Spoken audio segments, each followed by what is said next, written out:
은혜 받으실 하나님 말씀은 로마서 1장 18절부터 32절입니다. 신약 성경 239면에 있습니다. 자, 오늘 말씀의 제목은 주보에 나와 있습니다. 사랑하기에 포기할 수 없는 진노.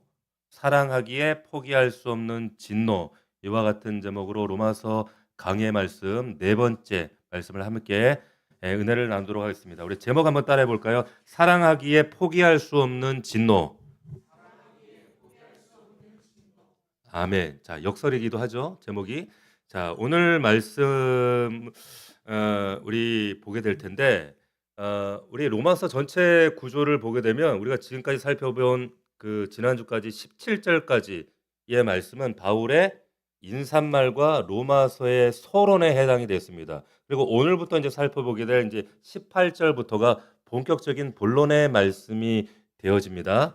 그래서 여러분들이 오늘 본문을 제대로 이해하기 위해서는 2주 전에 좀 까마득하죠 벌써? 2주 전에 우리가 살펴봤던 16절, 17절 말씀과 오늘 말씀이 연결이 되셔야 됩니다.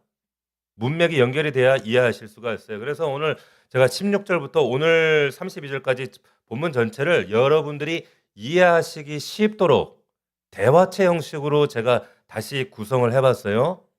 중요한 것은 전 세계 최초로 시도되어지는 것이다 라고 하는 거. 그렇기 때문에 여러분들이 관심 가지고 2주 전 설교와 오늘 본문이 어떻게 연결되는가라는 내용을 여러분들 마음속에 잘 담으셔야 됩니다. 자, 사도가 지난주에 뭐라고 했어요? 나는 복음을 부끄러워하지 않습니다. 그랬더니 상대방이 왜 부끄러워하지 않아요? 당시의 삶을 보면 복음 때문에 부끄러워하고 숨고 이런 사람들이 많았단 말이에요. 왜 부끄러워하지 않아요? 사도가 이 복음은 모든 믿는 자들을 구원하시는 하나님의 능력이기 때문입니다. 아니, 복음이 뭔데요? 처음 들어봤는데 거기 무슨 능력이 있다는 겁니까? 도대체 그 복음의 능력이 뭡니까? 그랬더니 사도가 말하기를 복음에는 하나님의 의가 나타나기 때문입니다. 하나님의 의가 있습니다. 하나님의 의요? 그게 뭔데요? 아니, 그게 하나님의 의는 처음 들어보는데 왜 그 하나님의 의라는 게 우리에게 필요한 겁니까? 그게 도대체 뭡니까? 사도 바울이 하나님의 진노 때문입니다. 사람들의 불의와 그 불경건 이러한 것들로 인해서 진리를 가로막고 있습니다. 그래서 하늘로부터 하나님의 진노가 임하기 때문입니다. 결정적인 반론을 하는 거예요. 자, 다 좋은데 아니 한 번도 들어보지 못한 사람들이 어떻게 하나님의 의가 뭔지도 모르는 사람들이 어떻게 하나님의 의를 입을 수가 있습니까? 어떻게 하나님 뜻대로 그 의롭게 살아갈 수 있다는 말입니까? 그거 불가능하지 않습니까? 그랬더니 사도 바울이 뭐라고 하는가? 이 세상 만물에는 하나님의 보이지 않는 속성과 신성이 모든 만물 가운데 있습니다. 그렇기 때문에 어떤 인간도 하나님 앞에서 핑계댈 수가 없습니다. 자, 이게 오늘 본문 전체를 대화체로 구성한 세계 최초로 시도하는 요약입니다. 할렐루야. 이해가 되시죠? 자, 그래서 여러분 1장 6절, 16절, 17절에서 우리가 하나님의 의를 설명했잖아요. 우리 루터 얘기한 것도 기억나시죠? 루터가 고행하고 그 의 때문에 고민했던 그 우리가 기억납니다. 자, 근데 그 하나님의 의를 얘기했는데 여러분 3장 21절로 한번 가보시겠습니다. 3장 21절. 로마서 3장 21절 우리 함께 읽어보겠습니다. 시작. 이제는 율법 외에 하나님의 한 의가 나타났으니 율법과 선지자들에게 증거를 받은 것이라. 보세요. 지금 이제는 율법 외에 하나님의 한 의가 나타났다. 1장 17절에서 우리가 2주 전에 설명했던 하나님의 의를 3장 21절부터 다시 이 하나님의 의를 끄집어냅니다. 다시 얘기하는 거예요. 자, 무슨 말일까요? 자, 앞에 이미 얘기했던 1장 18절의 하나님의 의. 자, 우리에게는 없는 그 의. 그런데 또 3장 21절에 또 하나님의 의. 그러니까 앞에 하나님의 의 또 뒤에 하나님의 의. 그러면 이 중간이 지금 있죠. 이 중간에 뭔가가 있다는 거예요. 오늘 본문이 그 중간입니다. 그 중간에 뭐가 삽입되어 있는가? 그게 내용이 뭔가 하면 왜 하나님의 의가 필요한가를 설명하기 위해서 이 중간에 삽입해 둔 거예요. 이걸 수미쌍관이라 그래요. 이런 용법을. 그래서 복음에 나타난 하나님의 의가 그럼 왜 인간에게 필요하냐 이 말이에요.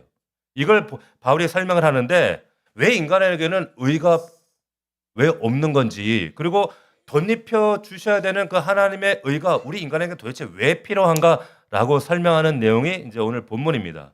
그 대답은 한마디로 말하면 뭔가 하나님의 진노 때문입니다. 하나님의 진노. 인간의 불의함에 반응하시는 하나님의 진노가 있기 때문이다라고 설명하고 있는 거예요. 로마서는 여러분 말씀드렸던 것처럼 복음을 설명하는 책입니다. 복음은 말 그대로 그 의미가 뭐예요? 복음? 굿뉴스? 기쁜 소식이죠. 근데 사도 바울이 복음을 선포하자마자 기다렸다는 듯이 지금 하나님의 진노라는 이 끔찍한 단어를 끄집어내는 거예요. 아니 왜 기쁜 소식을 얘기하면서 진노라는 이 무서운 단어로 시작을 해야 됩니까? 여기에 중요한 이유가 있어요. 왜 그런가? 여러분 어떤 분이 몸이 이상해 가지고 병원을 갔다고 여러분 가정해 봅시다. 근데 의사가 이 정밀 검사 진단을 하고 CT 촬영을 한 다음에 CT 촬영지 결과지를 딱 이렇게 보여주면서 설명을 하는 거예요.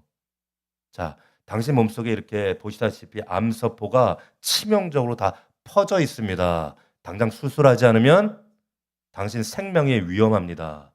여러분 이 진단을 듣기에 우리가 어때요? 너무나도 끔찍하고 고통스럽고 나쁜 소식이죠. 맞아요? 근데 여러분 진짜 치료는 바로 이 끔찍한 소식을 마주 대하는 데서부터 시작이 되는 거예요. 내가 죽을 병 걸렸다는 사실을 인정하지 않는 환자한테 여러분 항암이니 뭐 방사선이니 이런 처방 아무런 의미가 없기 때문이에요.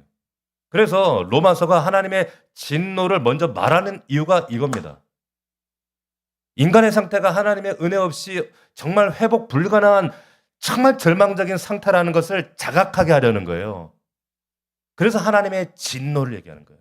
이런 얘기하면 대개는 다 싫어해요. 더군다나 안 믿는 사람들 뭐 하나님도 잘 모르는데 하나님의 진노 그러면 누가 좋아하겠습니까? 그렇지 않아요? 그런데 여러분 잘 보세요. 지금 여러분들이 몸담고 살아가는 이 세상을 한번 잘 보십시오.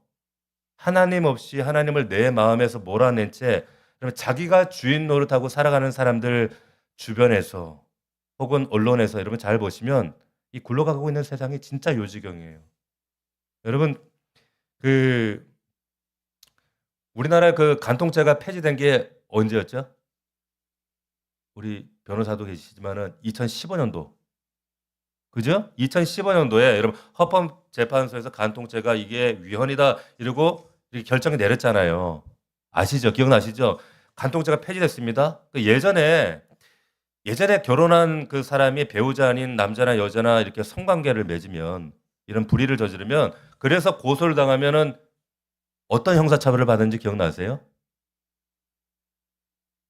2년 이하의 징역, 제가 알기로는 2년 이하의 징역과 인제 이런 뭐 법 그 처벌을 무선 처벌을 받도록 돼 있었어요. 근데 그게 없어진 거예요. 없어졌어요. 그 헌법재판소에서 여러분 간통죄가 폐지되고 난 다음에 예? 야 그 이제 며칠 동안에 뉴스가 언론에서 뉴스가 나오는데 가관이었던 거 여러분 기억나세요? 진짜 가관이었어요. 헌법재판소의 간통죄 위헌 이제 폐지 딱 그날부터 뉴스에서 뭐라고 나오냐면 전국에 있는 클럽, 가라오케, 룸사롱이 문전성시였다고 이렇게 떴어요. 교회를 비웃으면서. 룸마다 방마다 꽉 찼다. 해방이라는 거예요 이제 해방. 그래서 기자들이 막 이렇게 꼭 그런 기자들이 있죠. 이렇게 교회를 비판하면서 유목회 사장들이 만세삼창을 불렀다는 거예요. "야 이제 우리 떼돈 벌게 됐다. 야." 화력의 종사자들이 간통죄 폐지 위헌된 걸 가지고 기념 축배하는 사진을 딱 이렇게 찍었더라고. 기념 축배. 아세요? 간통죄 폐지되던 그 주간에 여러분 콘돔 회사 주가가 상한가 찍었습니다. 기가 막히죠? 얼마나 민망하고 끔찍한 얘기입니까? 사람들이요. 간통죄로 징역 2년 처해지는 이런 것들은 그 법은 무서워하는데 하나님의 진노는 안 무서워해요. 하나님은 안중에도 없습니다. 이게 인간의 군상들이에요. 어? 세상에 보세요. 하나님의 진노. 뭐 지금 내 간통죄, 내 쾌락이 중요하지. 세상에 그렇게 사랑하는 자기 배우자가 자기가 그렇게 외도하고 잘못을 해서 가정이 깨어지고 고통받고 상처받고 자녀들이 그렇게 고통당하는데 그 양심이 마비돼 가지고 그런 것들은 안중에도 없는 거예요. 안중에도 없고 나 감옥만 안 가면 된다는 거야. 해방이라는 거야. 이런 세상에 살아요. 여러분 보세요. 이런 인간들의 모습. 그래서 28절에 보면 이렇게 돼 있어요. 또한 그들이 마음에 하나님 두기를 싫어하며. 하나님 두기 싫어하는 인간들의 마음이 이래요. 그래서 그들의 상태를 28절에 뭐라 그랬냐면 상실한 마음이라고 얘기합니다. 상실된 마음이라는 거예요. 이런 이유 때문에 사도 바울이 로마서 본론을 시작하는 서두에 하나님의 진노 이렇게 시작하는 거예요. 야, 그렇다고 또 이렇게 반문할 수 있죠. 그렇다고 하나님은 사랑이시라 이런 말도 있는데 어떻게 하나님이 진노식이나 하시고 말이요. 사람처럼 말이요. 그러실 수가 있습니까? 너무하지 않습니까? 여러분 보세요. 사람들의 진노와 하나님의 진노는 뭐가 달라요? 사람들의 진노는 근본적으로 하나님의 진노와 달라요. 제가 몇 주 전에 마트를 갔더니 그 한 20 몇 개월 된 애를 엄마가 데려갔다가 애를 막 좀 심하게 야단을 치는 거예요. 근데 야단치는 그 내용을 제가 가만히 들어보니까 이런 거예요. 한 20 몇 개월 됐을까? "오늘 왜 이렇게 말귀를 못 알아들어?" 막 이러더는 거예요. "너는 왜 이렇게 오늘따라 말귀를 못 알아들어?" 근데 그 20 몇 개월짜리 애가 내가 보니까 말 못 알아듣게 생겼어. 말도 버벅거리는데. 근데 애를 자꾸 그러고 있더라고. 근데 사실 그게 여러분 애 때문에 그렇게 자기의 분노를 쏟아내는 게 아니라 사실은 다른 이유가 있겠지. 뭐 독박 육아라든지 여러 가지 양육의 겹겹이 쌓이는 그런 막 힘든 것들이 겹치니까 분노가 그래서 아이에게 표출되는 거 아니겠어요. 우리도 그럴 때 있잖아요. 나 그러면 안 되는데 괜히 애한테 짜증 부렸네. 신경질 냈네. 그러잖아요. 그죠? 무슨 말이냐면 여러분 인간의 진노는 분노는 왜곡되거나 때가 껴서 오염될 가능성이 많아요. 그러나 하나님의 진노는 그런 인간 따위의 분노와 진노와 다르다는 겁니다. 전혀 다른 거예요. 그래도 본질적으로 하나님은 사랑이신데 어떻게 하나님이 진노하실까? 그런데 존 스토트라고 하는 목사님께서 정말 여기에 대해서 아주 잘 정리된 문장을 남기셨어요. 제가 20대 때 참 좋아했던 영국의 목사님이세요. 이분이 이렇게 정리했습니다. 들어보세요.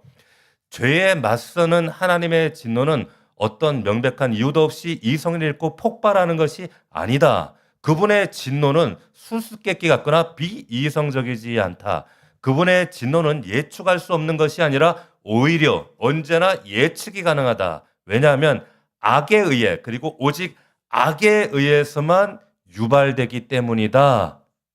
이렇게 얘기를 했어요. 자, 하나님의 진노는 예측 가능하고 철저히 이성적이라는 거예요. 왜? 왜냐하면 오직 악에 의해서만 유발되기 때문이다라고 하는 겁니다. 그래도 그렇지 하나님이 그 분노하시고 그러면 되나? 왜 하나님이 진노하십니까? 여러분 우리를 사랑하시기 때문에 진노하시는 겁니다. 이걸 잘 아셔야 돼요. 자, 여러분 로마서 우리 12장 9절 말씀에 이런 말씀이 있습니다. 한번 찾아보겠습니다. 뒤로 한번 넘어가 보세요. 로마서 12장 9절.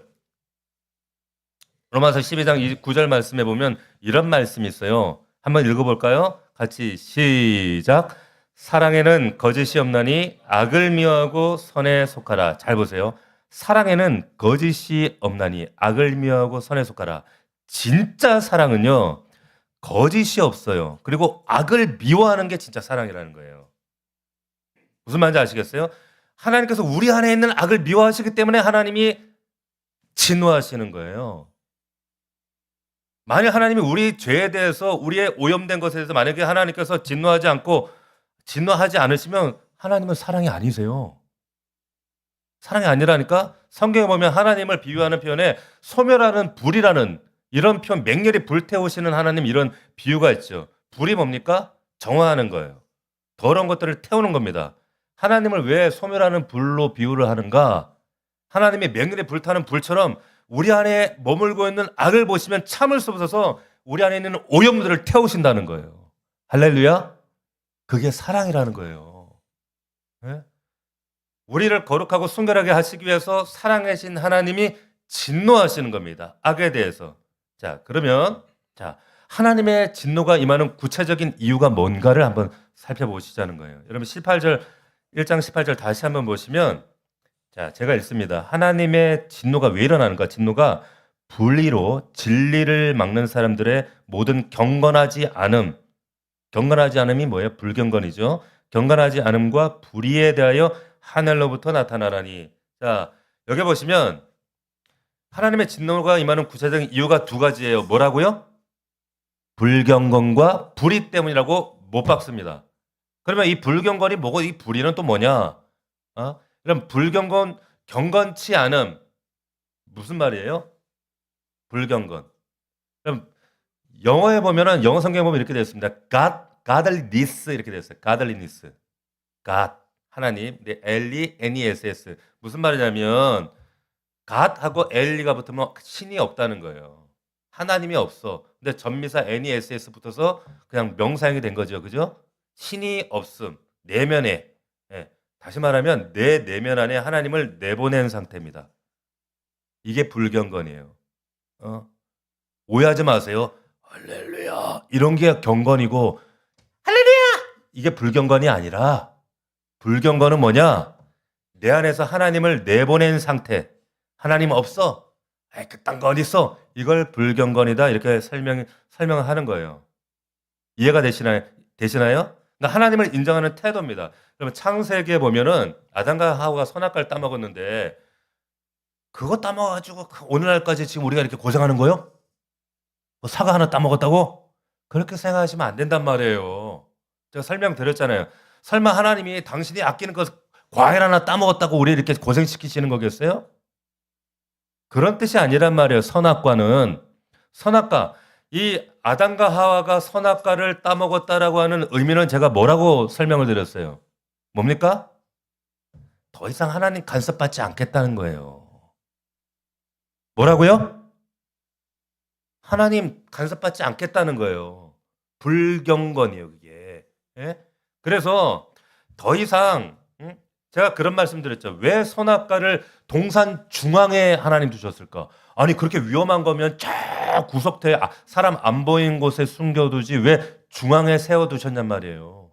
이걸 나한테 질문하더라고 어떤 분이. 그렇잖아. 먹고 죽을 걸 왜 가운데 세워놨냐고.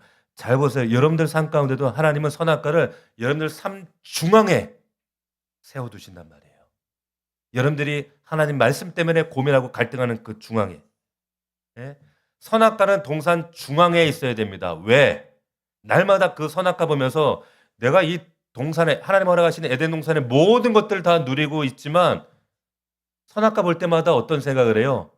아 이거 내 거 아니지. 이거 내가 주인 아니지. 이거 내가 다 내 거 아니지. 주인은 따로 계시지. 그분한테 내가 위임받은 거지.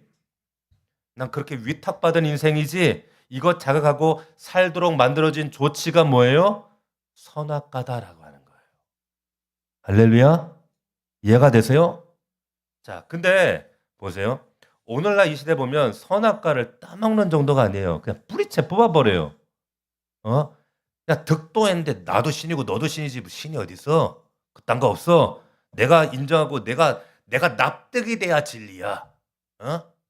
너도 진리고 나도 진리요. 뿌리채 뽑아버렸어. 불경건입니다. 자, 그러면 불경건이 하나님이 없음이라면 하나님을 인정하지 않는 태도라면 그러면 불의는 뭐냐? 불의는 뭐냐? 쉽게 말씀드리면 불경건이 하나님을 인정하지 않는 그런 내 마음에서 하나님을 내쫓아낸 상태가 불경건이라면 불의는 뭐냐? 불의는 그래서 나타나는 현상들이에요. 열매들이란 말이에요. 자, 불경건은 뿌리라면 그러면 불의는 열매들이에요. 그러니까 하나님을 내 마음에서 쫓아냈기 때문에 나타나는 결과물들. 자, 로마서 1장 28절을 보십시오. 1장 28절. 자, 또한 그들이 마음에 하나님 두기를 싫어하며 하나님께 그들을 상실한 마음대로 내버려뒀다. 자, 이게 뭡니까? 불경건이잖아요. 불경건.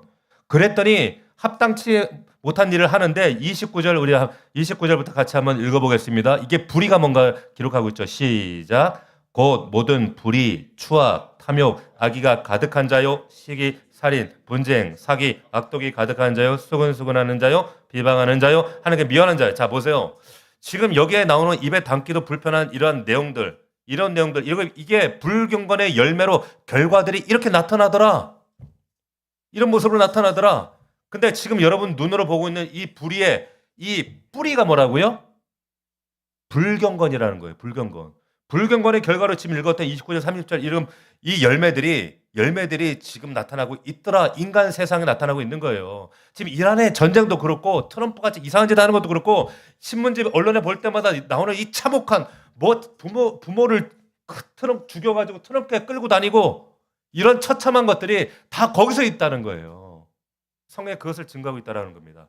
하나님을 마음에서 쫓아내고 내가 내 인생 주인 되겠다고 하는 이 불경건에서 불의가 나왔다라고 말씀하고 있는 겁니다. 자, 그러면 이 불경건과 불의 이 두 단어 차이를 여러분들이 잘 주목하셔야 돼요. 뭐냐면 불경건은 하나님 같은 게 없어. 그런 그딴 거. 내가 하나님이야. 자, 하나님에 대한 왜곡되고 삐뚤어진 태도가 불경건. 그리고 불의는 불경건의 결과로 나타나는데 이게 인간과 인간 사이의 인간 관계 속에서 나타나는 인간에게 해서는 안 될 짓들을 하는 게 이 불이란 말이에요. 잘 보세요. 여러분 제가 아무리 어느 날 보니까 TV를 이게 켜는데 저 버튼 아무리 눌러도 TV가 안 켜지더라고. '아이씨 고장 났나? 이거 왜 이러지 또?'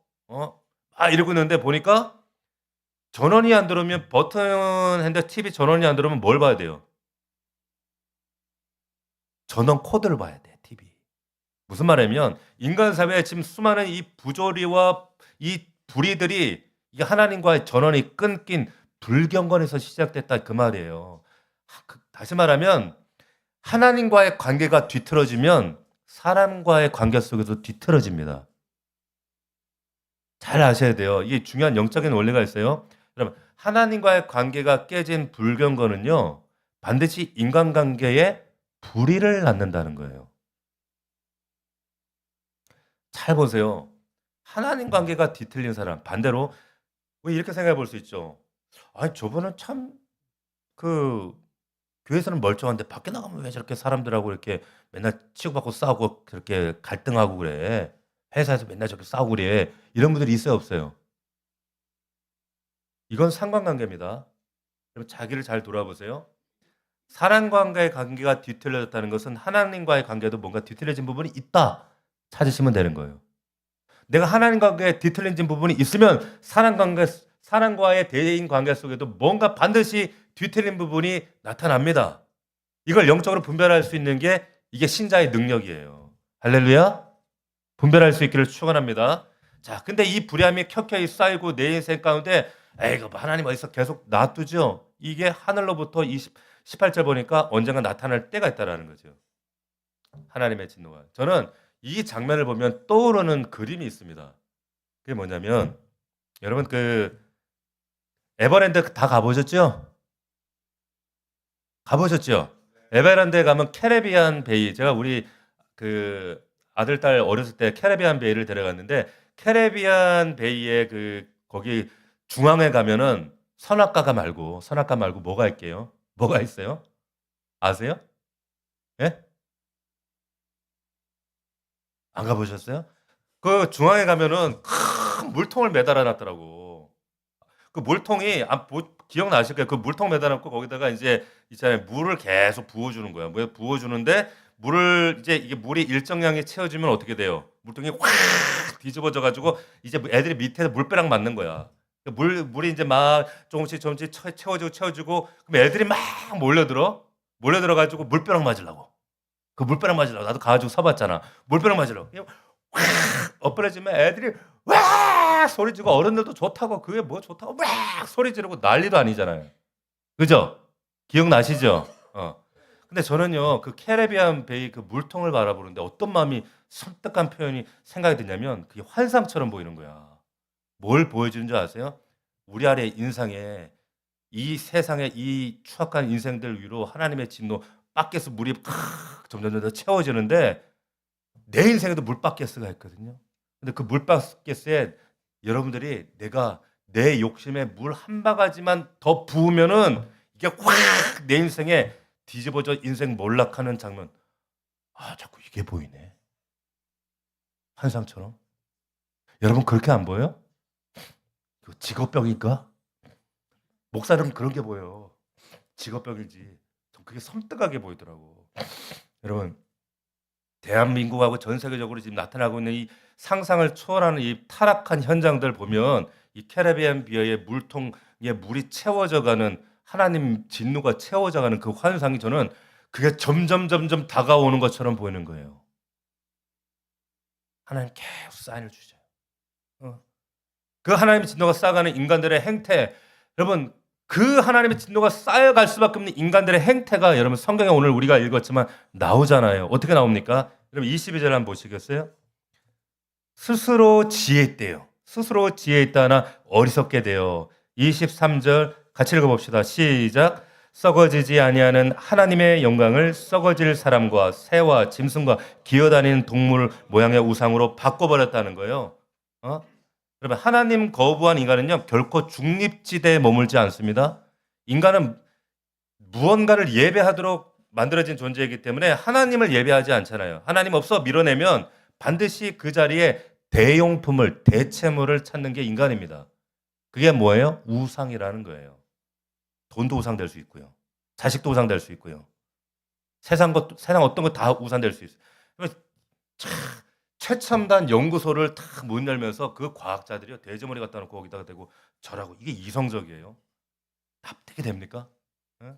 마땅히 우리가 의지하고 마땅히 엎드려야 될 창조주한테 절을 하지 않으니까 인간보다 못한 돼지머리 앞에다 절하고 있는 거예요. 여러분 저는 진짜 좀 우리 과식하는 사람 보고 저 돼지같이 처먹는다고 이런 말 하면 안 돼. 돼지들이 되게 기분 나빠한대요. 돼지들은요 자기 위장에 일정량 차면 절대로 먹지 않아요. 아세요? 체지방 검사하면 돼지는 굉장한 건강한 BMI가 사람보다 낮아요. 여러분들이 BMI가 더 높다니까? 돼지가 얼마나 건강한데 돼지 보고 돼지가 처먹다니까 돼지가 막 기가 막힌 거예요. 인간만 이렇게 미련하게 돼지는 않은데 식도까지 목구멍까지 채워서 먹고, 옛날 로마 시대는 이걸 토해가지고 먹는 깃털과 토해가지고 다시 먹고 이 짓을 반복했다. 그게 인간이에요. 저는 먹방 이런 거 보면 진짜 막 구역질이 나.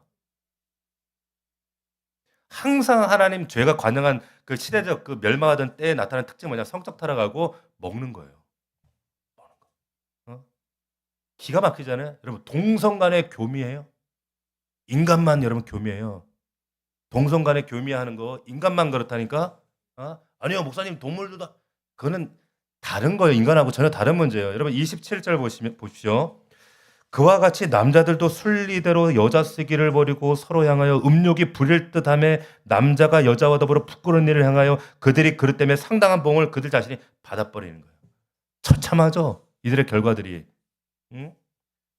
남자가 남자를 사랑하고 남자는 여자를 사랑하고 여자는 남자를 사랑하고, 이게 하나님 창조지에서 순리인데 다른 대체물을 찾는 거예요. 대용품을. 영리로 쓰고 있다 얘기하는 거예요. 인간은 원래 사랑하는 존재를 사랑하도록 되어 있는데 그렇게 하지 않으면 반드시 대용품을 찾는다니까요. 이게 인간의 죄상이라는 거죠. 문제는 자신을 만족시켜주는 대체물을 찾을 때마다 그 대체물을 닮아갑니다. 인간의 특징이 하나님의 대용품, 돈 닮아가요. 야, 신기해요. 얼마나 강팍하고 인색하고 그런지 그걸 우상이라고 성경은 말하는 거예요. 그런데 여러분 교회 우리 다니는 우리 신자들은, 우리 믿는 사람들은 그런 돈과 성과 이런 것만 우상이 아니라, 여러분 제가 말씀드렸죠 금요일 날, 여러분들이 믿는 하나님이 우상될 수 있습니다. 성경이 말하는 하나님이 아니라 내가 원하는 하나님, 내 원하는 대로 응답해 주는 하나님, 내 욕망을 채워주는 내가 만든 하나님을 여러분 섬기고 있지는 않아요. 내가 만든 하나님을 구약에서는 뭐라고 얘기했습니까? 금송아지라고 얘기한 거예요. 금송아지. 예? 여러분 왜 우리가 예수 믿는데 저 양반은 왜 이렇게 예수 믿어도 저렇게 변하지 않을까? 왜 그럴까요? 왜 예수님 닮지 않을까요? 이유는 성경에서 말하는 예수 그리스도가 아니라 내 욕망이 투사된 예수 그리스도라는 이름의 우상을 섬기고 있기 때문에 그런 거예요. 여전히 여러분 교회 안에서 이기적이고 자기밖에 모르고 교회 안에서 내 존재감을 막 뿜뿜 뿜어내야지 직성에 풀리는 그런 분들, 자기 자라고 하는 우상을 섬기고 있기 때문에 그런 거예요. 이런 존재들에게 하나님의 진노가 임한다고 성경에 말씀하는데, 말씀에 보면 이게 미래가 아닙니다. 현재 시제입니다. 당장 임한다는 거예요. 어. 아 내가 죄 짓고 내 맘대로 살아도 별거 괜찮네? 이 정도면 뭐 사는데 견딜만 하네? 이런 분들 간땡이가 부어 가지고 방자 행하는 거예요. 죄송해요. 저는 조마조마조마조마해요. 죄송해요. 우리 여러분들 바라볼 때 우리 성도들 바라볼 때도 목사 마음은 늘 이래서 조마조마조마조마조마해요 항상. '우리 성도를 또 죄 지면 어떡하나. 또 엉뚱한 짓 하면 어떡하나.' 늘 조마조마조마조마조마. 여러분 하나님이 진노하시는 구체적인 방법이 뭔가를 한번 보시겠어요? 자 24절 봅시다. 한번 같이 읽어 볼까요? 시작. 그러므로 하나님께서 그들을 마음의 정욕대로 더러움에 내버려 두사 그랬어요. 자 26절 같이 봅시다. 시작. 이 때문에 하나님께서 그들을 부끄러운 욕심에 내버려 두사 28절 시작. 또한 그들이 마음에 하나님 두기를 싫어하며 하나님께서 그들을 그 상실한 마음대로 내버려 두사. 자 공통적으로 등장하는 동사가 뭡니까? 내버려 두시다. 내버려 둔다는. 하나님 잘 들으세요. 하나님의 진노는요. 간섭하심이 아니라 정욕대로 욕심대로 살도록 내비둬 버리는 거예요. 저 인간은 저렇게 살아도 가만 사네? 이미 심판이 시작된 겁니다. 여러분 여기 정욕이라는 말이 이게 나쁜 의미가 아니에요. 이게 원래 의미는 그냥 욕심, 욕구, 식욕, 성욕 이건 중립입니다. 나쁜 말이 아니에요. 그런데 여기 나오는 에피토미아 정욕이란 말은 과도한 욕망이에요. 넘어선 욕망이라는 거예요. 나쁜 걸 욕망하는 게 아니라 좋은 것을 과도하게 욕망하는 것. 그러면 우상이 된다 그 뜻입니다. 목사인 저도 여러분 우상 섬길 수 있어요? 저에게는 우상이 뭔지 아세요? 교인 수가 우상 될 수 있어요. 우리 교회도 10만 명 됐으면 좋겠다. 이런 생각하면 이것도 우상이에요. 오스카 와일드라고 하는 분이 이런 그 얘기를 했어요. 들어보세요. 신이 우리를 벌주고 싶을 때는 우리의 기도를 들어준대. 우습지 않습니까? 하나님이 우리를 벌주고 싶을 때 우리 기도를 다 들어준대요. 무슨 말인지 아시겠어요? 하나님께서 여러분 기도를 외면하시는 것에 대해서 여러분 진심으로 감사하시기를 축원합니다. 여러분 이기적 기도가 다 충족되면 그거는 여러분 축복이 아니라 저주라고요. 저주. 지금 이 내버려 두신다는 의미가 뭐예요? 무슨 의미예요? 그냥 부끄러운 짓을 해도 그냥 과감하게 부끄러운 짓 하도록 과감하게 살아가는 존재로 놔둔다는 거예요. 그러니까 하나님의 가장 큰 저주는 뭐냐? 부끄러운 짓을 해도 그 부끄러운 짓인 줄도 모르고 계속 그냥 그거를 사는 거예요. 그런 분들 못 봤어요? 부끄러운 짓인지도 모르고 그 부끄러운 짓을 하며 살아. 제가 그 부끄러웠던 시절을 제가 고백을 잠깐 할게요. 제가 철없던 시절에 박 목사가 우리 사모하고 좀 싸웠어요. 자주 싸웠어요. 철없던 부끄러움을 모르던 시절이었다니까. 양해하고 들으세요. 근데 우리가 사모하고 싸우잖아요. 그럼 네가 잘나니 내가 잘나니 싸우잖아요. 똑같이 목사로 똑같아 싸우는 게 주제가 뭐 국가와 민족을 위해서 이런 거 갖고 안 싸워요. 맨날 네가 잘나니 내가 잘나 이런 거로 싸우지. 근데 싸우고 나면 제가 애를 잡아. 죄 없는 우리 영준이 너 숙제했어? 너 학교 언제 갔다 왔어? 학원 갔다 왔어? 그런단 말이에요. 그럼 애는 또 막 궁시렁거리면서 근데 또 우리 이제 아들이 저를 또 위로한다시고 옆에 또 오잖아요. 오면은 그러면 또 열받쳐 가지고 또 미안한 마음이 있어요. 괜히 또 아들 붙잡고 남자는 말이야 카리스마 있어야 돼. 큰 소리 쳐야 돼. 막 이러면서 막 그런단 말이에요. 그런 경험 있어요, 없어요? 이런 남자를 뭐라 그러는 줄 알아요? 상등신이라고 하는 거예요. 상등신. 예? 왜 아내 때리고 나서 나에게 복싱의 은사가 있네 뭐 이런 거하고 똑같은 거야. 예? 커피숍에서 보세요. 이게 부끄러운 짓 하면서 부끄러운 짓을 모르고 살아가는 구상들이 이렇다니까. 커피숍에서 그 엄한 사람 그렇게 가루로 만들어 놓고 뒷담화하면서 그 부끄러운 줄을 모르고 계속 수다 떠는 것도 마찬가지예요. 이런 자들에게 하나님 진노가 임하는 거예요. 여러분 하나님께서 우리에게 주시는 은혜는 여러분 돈이나 뭔가 보너스나 건강이나 이런 게 아니에요. 하나님과 사람 앞에서 내가 얼마나 수치스럽고 부끄러운 인간인가를 여러분 자각하고 그 자리에서 빠져나오기 위해서 몸부림칠 줄 아는 것 여러분 그게 은혜입니다. 할렐루야. 그걸 자각하는 게 은혜라니까. 가장 소름 끼치잖아요. 표현이 내버려 두신대. 내버려 둔대. 어떤 분은 그래. 자기는 죄 졌는데 뭐 어떤 하나님께 벼락 칠 줄 알았는데 별 반응이 없어. 하나님 나 용서하셨나 보다. 용납했네. 다 잊어버리셨네. 착각이죠. 착각이에요. 간섭하지 않는 건 여러분 포기입니다. 두려워하셔야 돼. 우리 만약 여러분 아들이 오토바이 사달라고 갑자기 우리 이한이가 오토바이 사달라고 떼를 쓰면서 막 그러면 부모 같으면 그걸 놔두겠어요? 소리 지르고 매드르고 그냥 진짜 막 궁뎅이를 때려서라도 막는 게 부모 사랑이지. 그렇잖아요. 그런데 만약에 근데 그걸 막아주시지도 않고 "에휴 모르겠다 나도. 네가 알아서 해라. 네 인생인데. 모르겠다. 네 맘대로 살아." 뭐야 이거? 이거는 끝난 거예요. 심판이 이미 시작됐다 그 말이에요. 아시겠어요? 저는 제일 답답한 게 미세먼지가 막 심한데 저는 그래서 마스크 쓰고 막 우리 집 사람들 막 기침하니까 "마스크 꼭 써." 마스크 쓰고 그러는데 이 막 미세먼지가 여러분 200만 돼도 이거 나쁨인데 어떤 날 보면 황사까지 와 가지고 800 이럴 때가 있어요. 근데 호수공원에서 조깅을 하네. 그것도 단체로 막 "화이팅!" 막 이러면서 뛰어가는 사람들 보면 저 미련한 것들 세상에 지금 800 인데 막 "아저씨 지금 800 이라고 아저씨." 막 이렇게 말해 주고 싶은데 그러고도 자기는 막 축구 차고 테니스하고 막 이런 사람들 있잖아요. 그러면서 자기 속으로 이럴 거 아니에요. '나는 지금 건강해지고 있다. 건강해지고 있다.' 이럴 거 아니에요. 응? 영적으로 완전 둔감해져 가지고 하나님의 진노가 지금 머리 위에 지금 폐 안에 먼지가 쌓이는 것처럼 하나님의 진노가 쌓여가고 있는데 '아 이 정도면 견딜만 하네.' 하고 뛰어가는 그런 사람들하고 똑같다 이 말입니다. 하나님 내버리신 인생 끝이 어떻게 되겠어요? 망하는 것밖에 없어요. 망하는 것밖에 없어요.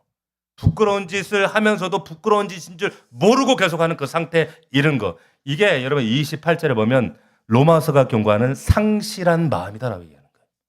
얼마나 불쌍합니까? 상실한 마음. 이 상실한 마음과 만나면 진짜 얼마나 기도해야 되는 줄 아세요? 그걸 깨뜨리기 위해서 영적 싸움 그게 깨어지지 않으면 하나님이 그 안에 침투하지 못하니까. 얼마나 많은 중보가 필요하겠습니까? 말씀 맺겠습니다. 하나님 왜 이토록 우리에게 무서운 이 하나님의 진노를 우리에게 계시하시는가? 겁주기 위해서일까요? 아니에요. 우리를 너무 사랑하시기 때문입니다. 할렐루야. 사랑하기 때문에 우리를 죄 가운데 방치하실 수 없기 때문에 하나님은 당신의 아들을 십자가에 매달아 우리의 저주를 십자가에다 쏟아부으신 사건이 여러분 부활절 십자가 고난주간 사건이에요. 할렐루야. 우리가 받아야 될 그 끔찍한 진노를 예수가 십자가에 담당하신 거예요. 여러분 진리라고 하는 것은 어두운 배경이 치게 깔릴 때 비로소 복음이라는 다이아몬드가 탁 떠오르는 거예요. 더 빛난단 말이에요. 우리 앞에 여러분 우리에게 진짜 은혜는 돈이나 건강이 은혜가 아닙니다. 하나님 앞에서 내가 얼마나 수치스럽고 부끄러운 존재인지를 자각하고 그 자리에서 빠져나오기 위해서 몸부림치는 이게 은혜인 줄로 믿습니다. 세 가지 당부합니다. 첫 번째, 여러분 하나님 두려워하십시오. 할렐루야. 여러분 뭐 노후 걱정, 세상 두려움, 돈 없는 두려움 이런 게 아니라 복음은 세상에 대한 두려움을 하나님에 대한 두려움으로 바꿔놓는 것이 복음의 능력입니다. 할렐루야. 하나님 두려워하십시오. 두 번째, 여러분 옆에 있는 형제 자매들을 불쌍히 여기셔야 됩니다. 왜냐? 내가 정말 얼마나 수치스러운 부끄러운 존재인지를 아는 우리 각자라면은 절대로 다른 사람 향해서 손가락질 못하는 거예요. 여러분 옆에 있는 우리 성도들, 우리 가족들 안타깝게, 궁휼하게, 측은히 여기는 마음을 가지시기를 축원합니다. 아멘. 세 번째, 부끄러워할 줄 아는 성도가 되세요. 죄가 일상이 되는 이 세상 속에 날마다 십자가 밑에 내 초라함과 내 죄악, 내가 그런 인간이었다는 생각을 여러분 자각하시고 오직 하나님의 의만 붙드는 여러분들 되기를 축원합니다. 내가 얼마나 부끄러운 존재인지를 철저하게 여러분들이 깨닫고 오직 예수 그리스도 하나님의 의만 굳건하게 붙드는 저와 여러분들 되기를 주의 이름으로 축복합니다. 축원합니다. 기도하겠습니다. 오늘 말씀 붙들고 우리 30초만 조용히 기도하며 하나님 앞에 나아가겠습니다. 기도하겠습니다. 아버지 하나님 감사합니다. 주님 하나님의 진노 앞에 서 있는 이 인간들의 모습을 얘기합니다. 하나님 용서하여 주시옵소서.